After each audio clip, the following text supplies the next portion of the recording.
Halo pemirsa, kita berjumpa kembali dalam Prime Time Talk. Kali ini bersama saya Doni De Keizer. Pemerintah bersama DPR tengah membahas revisi Undang-Undang Nomor 8 Tahun 2015 terkait tentang pemilihan kepala daerah. Dan dalam proses pembahasannya terdapat usulan untuk mengubah syarat calon yang berasal dari anggota TNI Polri. Mereka tidak harus pensiun atau mengundurkan diri dari keanggotaannya ketika ingin maju menjadi calon kepala daerah dalam pilkada. Nah, kontroversi muncul karena hal itu bertentangan dengan ketentuan Undang-Undang TNI dan Polri yang mengharuskan setiap prajurit bersifat netral sekaligus bebas dari unsur politik praktis. Dan ini akan kita diskusikan langsung dengan narasumber kami. Telah hadir anggota Komisi 2 DPR RI Arief Wibowo dan peneliti senior LIPI Hermawan Sulistyo. Selamat malam Bapak-bapak. Mas Kiki apa kabar? Baik. Sehat? Sudah 40 tahun berkarya ya. Bocoran selamat dulu. Tapi nanti bulan Juli ya. Oke, Pak Arief apa kabar? Sehat? Baik. Nah, ini bukan Madiun Connection Anda bertemu berdua ya. Tapi kita akan bahas satu hal yang penting bagi bangsa dan negara kita. Tapi saya juga ingatkan Anda dan pemirsa bersama nanti bisa ikut berpartisipasi pemirsa dalam dialog kali ini dengan menghubungi nomor telepon sebagaimana yang tertayang dalam layar televisi Anda. Baik, segera kita mulai. Saya dari Wakil Rakyat dulu nih, Pak Arief. Benar itu, terkait revisi TNI Polri nggak perlu mundur dulu atau cuti saja? Ya, jadi begini, itu adalah wacana awal ketika merespon terbitnya putusan MK yang mengatur tentang tidak atau dilarangnya anggota DPR, DPD dan DPRD untuk ikut pilkada dengan cara adalah harus mundur, ya. Nah, dengan demikian maka kemudian muncul respon terhadap isu tersebut. Kalau begitu pertimbangan MK berarti adalah salah satu yang terpenting terjadi diskriminasi. Itulah sebabnya semua yang mencalonkan terutama sebagai pejabat negara maupun pejabat pemerintah itu harus mundur. Nah, kemudian dibalik logikanya atas respon itu. Kalau begitu bagaimana kalau semua nggak perlu mundur? Ya, tetapi dalam perkembangan terakhir ini kebetulan sudah 3 hari ini Panja intensif rapat dengan pemerintah dan sudah sampai pada satu kesimpulan dan keputusan yang bisa diterima bersama baik oleh DPR dan pemerintah bahwa untuk TNI Polri tetap harus mundur ya. Hanya saja mungkin masih akan dipertajam kapan mundurnya, apakah sejak mendaftarkan diri atau setelah terpilih. Nah, inilah yang nanti akan dirumuskan dengan lebih baik. Disadari bahwa begini, selain undang-undang sudah mengatur, undang-undang tentang Kepolisian Negara Republik Indonesia dan undang-undang tentang TNI juga terkait dengan proses politik di dalam pilkada. Fungsi TNI Polri adalah untuk pengamanan, ketertiban, dan karena itu harus berlaku netral. Yang kedua adalah kedua institusi ini adalah institusi yang memiliki kuasa dan otoritas untuk menggunakan alat kekerasan, ya, senjata dalam hal ini. Nah, karena itu kalau tidak dalam posisi dan fungsi yang semestinya dan seharusnya menjaga keamanan ketertiban tersebut nanti maka akan membahayakan bagi proses politik atau demokrasi yang sedang berlangsung. Nah, ketiga adalah menyangkut jiwa korsa nih, esprit de corps ya, dengan kuasa memegang sekaligus menggunakan alat-alat kekerasan itu jika terlibat dalam politik praktis, tentu dalam situasi kekinian masih harus dipertimbangkan bahwa itu masih belum dimungkinkan ya, karena memang demokrasi ini prosesnya sedang mendewasakan diri untuk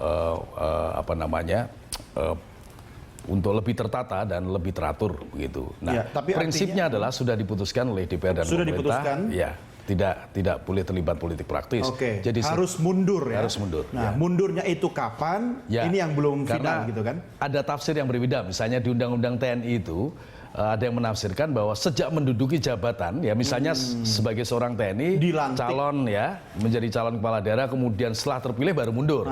Tapi ada yang menafsirkan harus sejak awal, sejak mendaftarkan harus mundur. Iya, tidak hanya dalam statusnya sebagai anggota TNI, tapi sekaligus dengan jabatan yang melekat dalam dirinya. Iya. Lagi pula hanya kitab suci yang tidak boleh ditafsirkan macam-macam ya Mas Kiki ya. Tapi kita pernah mengalami perdebatan yang cukup panjang soal dwi fungsi ABRI dulu kan.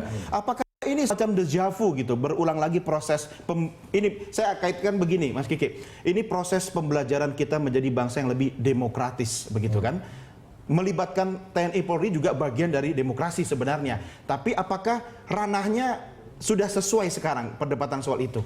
Ya, kalau kita lihat ya proses demokrasi yang paling ideal di ujung itu hak pilih dan hak dipilih itu adalah bagian dari hak asasi universal. Ya. Ya. Jadi tidak ada hak yang dicabut. Wong narapidana aja boleh milih kok. Kenapa TNI dan Polri tidak? Tapi nih Ada pengecualian. ada persoalan. Apakah kita memang sebagai bangsa demokratis sudah cukup siap dengan prinsip-prinsip seperti itu? Karena apa? Kekuasaan itu sumbernya ada kekuatan fisik, sumbernya ada birokrasi, ada karisma. Ya. Nah, kalau ini numpuk, terutama kekuatan fisik yang dalam hal ini adalah senjata, itu cenderung disalahgunakan. Ya. Kalau diktum umum dalam ilmu politik kan power tends to corrupt. Kekuasaan itu cenderung disalahgunakan. Absolute power corrupts absolutely. Ya. Jadi kekuasaan yang absolut sudah pasti disalahgunakan. Dan ini bukan berdasarkan pengalaman kesejarahan kita terjadi gitu. Terjadi artinya apa? Nggak usah jauh-jauh. Pilkada kemarin di di Kepri aja. Ini calonnya calon PDIP itu semua orang bilang 100% sudah pasti menang gitu. Kalah juga karena ada hal-hal yang dituntut ke MK dan dikalahkan ke MK karena masalah teknis gitu. Nah, semua orang tahu. Artinya apa? Artinya kita tidak siap tentara netral, tentara memisahkan antara fungsinya sebagai warga negara dan sebagai institusi yang harus mengamankan pilkada, mengamankan pemilu kada, ya tidak bisa. Kalau perhitungan saya sekitar 3 sampai 4 pemilu lagi, pemilu kada. Baru siap. Itu baru siap. Ukurannya apa itu, Mas Kiki? Siap atau tidak? Artinya melibatkan tentara dalam proses ada demokrasi. instrumen-instrumen untuk mencegah itu, misalnya ya. Lewat regulasi? Lewat regulasi. Misalnya, kalau tentara ikut milih, kampanye tidak boleh dilakukan di dalam kompleks militer. Yang kedua, tentara tidak boleh menjadi pengurus partai kalau pangkatnya di atas sirsam.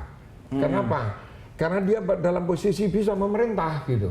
Kalau sirsam punya kan bawahan. nggak ada power untuk merintah kolonel gitu. Ini yang dilakukan apalagi di Jerman. perwira tinggi ya.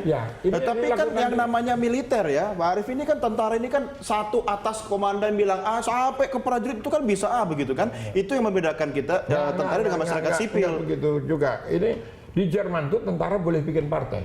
Dan partai di Jerman, partai tentara di Jerman nggak pernah menang. Demokrasi di sana kan beda dengan Iya, makanya kita kan belum sampai ke sana. Logikanya begitu. Apakah kita akan sampai ke sana nanti? Kalau memang kita menuju ke sana, kenapa dilarang sekarang ini? Ya, karena kan begini. Jadi kita ini menilik tentang kesejarahan dari TNI Polri itu sendiri ya. Kira-kira rumusannya begini, wong tidak terlibat secara legal formal di dalam politik praktis saja pengaruhnya kuat, apalagi terlibat. Kira-kira kan begitu. Kasus Kepri misalnya itu saya kira satu pelajaran yang berharga bagaimana peran yang dimainkan oleh aparat keamanan itu akan sangat mempengaruhi pilkada. Sampai hari ini semua orang politik kalau berbicara tentang election, apakah itu national election, local election, selalu menimbang faktor tentara dan polisi. Maksudnya adalah ditimbang sejauh mana netralitasnya, sejauh mana posisinya di dalam proses politik ini, berpihak pada siapa dan sebagainya. Ini faktor saja. Tapi boleh tidak saja sedikit juga yang menarik-narik militer kita kan ke ranah politik praktis kan. Justru karena untuk kepentingan mereka justru juga. Justru karena itu maka memang sebaiknya tidak diberikan dulu haknya di dalam ikut berpolitik. Dan lagi pula kan postulatnya begini, demokrasi kita ini basisnya kan sipil ya. Maka kemudian fungsi TNI Polri adalah yaitu tadi untuk mengamankan, untuk menertibkan dan lain sebagainya.